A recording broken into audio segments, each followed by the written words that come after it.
So in terms of the hype, if you will, that Speedo's built, because I think Dr. Russell's kind of established that it is hype for the time being, how does that affect consumers in seeing these? If, for example, say a swimmer wins wearing a Speedo suit, how does that affect kind of the after Olympics effect for consumers? Well, the irony on this, the average consumer doesn't go out and buy one of these suits. I believe that, and Brent could talk to us more, that they're really not that comfortable. They're not something you're going to wear every day. And so at the end of the day, when I go to the beach or I swim, I want to be comfortable.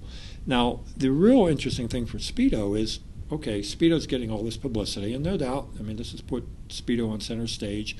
They have even cut back on some of the advertising they planned to do because they said, you know what, we're getting such a high level of publicity and free advertising, if you will, out of this, we don't need to spend as much. Now, maybe if these swimmers would produce results, they can leverage it, but then you have to say, okay, what do they do with this with the average consumer?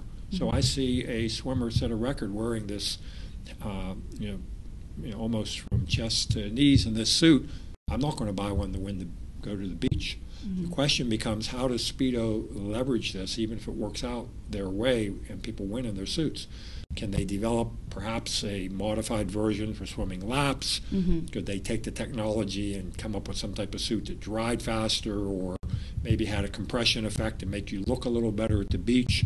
But at the end of the day, it's not like basketball shoes where I can, or even tennis shoes, where I can see the athlete go out there and I say, okay, I can jump high, a little higher or run a little faster by wearing Air Jordans or whatever. I'm probably not going to wear a Speedo laser suit anyway as a typical consumer.